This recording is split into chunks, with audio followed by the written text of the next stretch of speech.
Bienvenue dans ce nouveau numéro de Tensions géopolitiques. Un nouveau chapitre s'ouvre dans le conflit ukraino-russe.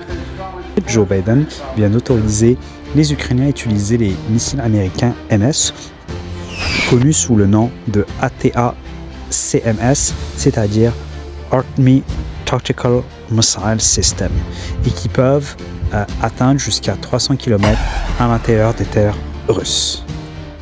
Missiles balistiques dont la production avait été arrêtée en 2007 et dont les Américains ont repris la production pour pouvoir alimenter les Ukrainiens en missiles balistiques.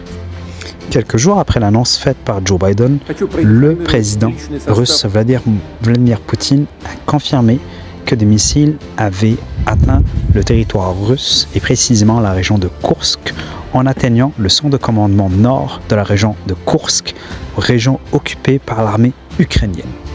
Si on ne sait pas quel système balistique a touché ce centre de commandement, ou bien le système américain MS, ou bien le système anglais Storm Shadow, on sait que Vladimir Poutine a affirmé que cela ne changerait rien à l'opération spéciale en Ukraine. Pour répondre à cette attaque, la Russie de Vladimir Poutine a utilisé deux réponses. Une réponse sur le plan opérationnel avec l'utilisation du missile Ayeshnik, qui veut dire noisette en russe en raison de la forme que prend ce missile dans le ciel, et dans les caractéristiques techniques sont impressionnantes.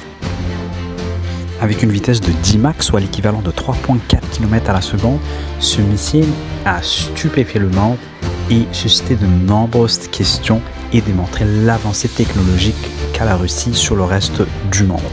En effet, comme on le voit dans la vidéo, ce missile est tellement rapide qu'on n'a même pas pu voir l'explosion. Certains pensent que l'explosion a eu sous terre, certains pensent que c'est la puissance et la vitesse qui a fait qu'on n'a pas pu voir l'explosion du missile.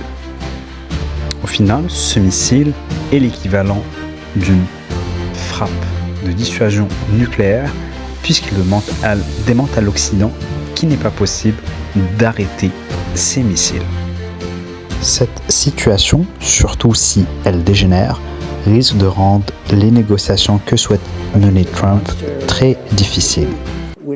Et contrairement à ce qu'a dit Biden et Kamala Harris, la transition du pouvoir entre Joe Biden et Donald Trump ne sera pas facile.